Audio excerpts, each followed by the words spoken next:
بڑی بابرکت اور عظمت والی ہے ذات جس نے حضرت محمد صلی اللہ علیہ وآلہ وسلم کو تخلیق کیا اور پھر انہیں اپنا حبیب چن کر ایسی خوبیوں سے مزین کیا کہ جن سے کسی اور کو سرفراز نہ فرمایا۔ آپ صلی اللہ علیہ وآلہ وسلم اول الانبیاء بھی ہیں اور آخر الانبیاء بھی۔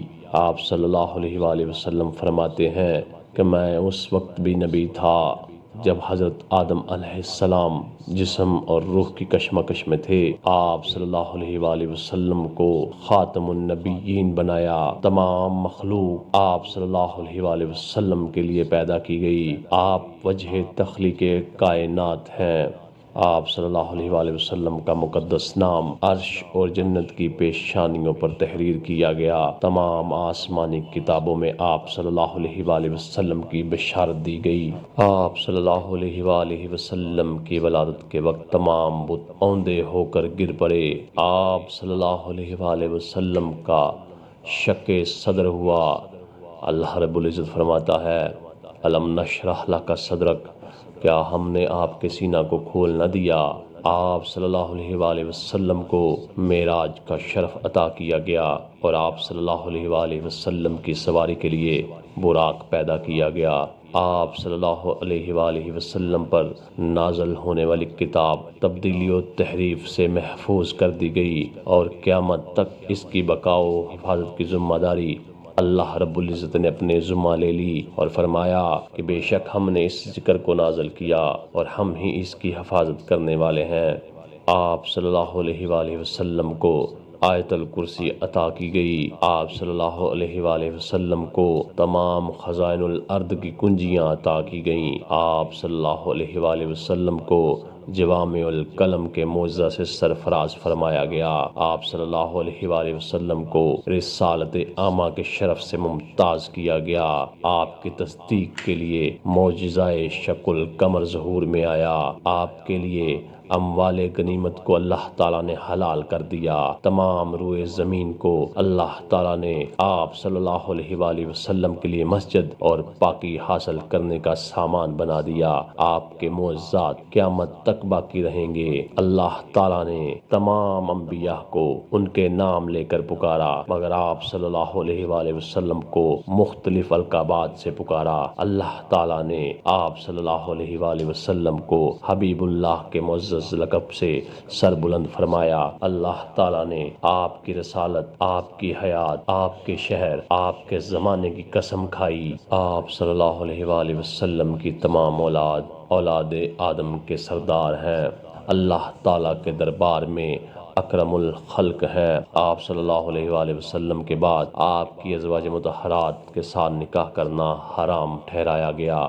ہر نمازی پر واجب کر دیا گیا کہ بحالت نماز السلام علیکہ ایھا النبی کہہ کر آپ صلی اللہ علیہ وآلہ وسلم کو سلام کرے۔ اگر کسی نمازی کو بحالت نماز حضور صلی اللہ علیہ وآلہ وسلم پکاریں تو وہ نماز چھوڑ کر آپ کی پکار پر دوڑ پڑے، یہ اس پر واجب ہے اور ایسا کرنے سے اس کی نماز فاسد بھی نہیں ہوگی۔ اللہ تعالیٰ نے اپنی شریعت کا آپ صلی اللہ علیہ وآلہ وسلم کو مختار بنا دیا۔ آپ صلی اللہ علیہ وآلہ وسلم جس کے لیے جو چاہیں حلال فرما دیں اور جس کے لیے جو چاہیں حرام فرما دیں۔ آپ کے منبر اور قبر انور کے درمیان کی زمین جنت کے باغوں میں سے ہے۔ سور پھونکنے پر سب سے پہلے آپ اپنی قبر انور سے تشریف لائیں گے۔ آپ صلی اللہ علیہ وآلہ وسلم کو مقام محمود عطا کیا گیا۔ آپ صلی اللہ علیہ وآلہ وسلم کو شفاعت کبریٰ کے اعزاز سے نوازا گیا۔ آپ صلی اللہ علیہ وآلہ وسلم کو قیامت کے دن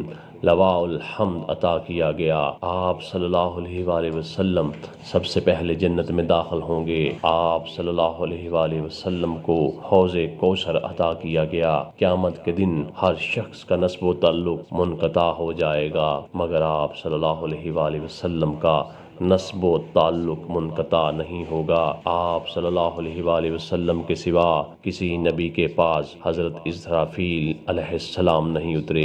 آپ صلی اللہ علیہ وآلہ وسلم کے دربار میں بلند آواز بولنے والے کے اعمال صالحہ برباد کر دیے جاتے ہیں۔ آپ صلی اللہ علیہ وآلہ وسلم کو حجروں کے باہر سے پکارنا حرام کر دیا گیا۔ آپ صلی اللہ علیہ وآلہ وسلم کی ادنا سی گستاخی کرنے والے کی سزا قتل ہے۔ آپ صلی اللہ علیہ وآلہ وسلم کو تمام انبیاء علیہ السلام سے زیادہ معجزات عطا کیے گئے۔ قاضی القضاء محمد بن ابراہیم مالکی المصری رحمۃ اللہ علیہ نے لکھا ہے کہ نبی کریم صلی اللہ علیہ وآلہ وسلم کے معجزات میں سے یہ 10 چیزیں ہیں کہ اگر ان کو لکھ کر گھر میں رکھا جائے تو گھر کو آگ نہ لگے، اور اگر ان کو لکھ کر آگ پر رکھا جائے تو آگ بجھ جائے۔ آپ صلی اللہ علیہ وآلہ وسلم کا سایہ زمین پر نہیں پڑتا تھا۔ آپ صلی اللہ علیہ وآلہ وسلم کا بول زمین پر ظاہر نہیں ہوتا تھا۔ آپ پر مکھی کبھی نہیں بیٹھی، آپ کو کبھی بھی احتلام نہیں ہوا، آپ صلی اللہ علیہ وآلہ وسلم نے کبھی جمائی نہیں لی، اس جانور نے کبھی بھی سرکشی نہیں کی جس پر آپ سوار ہو جاتے۔ آپ صلی اللہ علیہ وآلہ وسلم مختون پیدا ہوئے۔ آپ صلی اللہ علیہ وآلہ وسلم کی آنکھیں سوتی تھیں، دل بیدار رہتا تھا۔ آپ صلی اللہ علیہ وآلہ وسلم اپنے پیچھے بھی اسی طرح دیکھتے جیسا کہ آپ اپنے آگے دیکھتے۔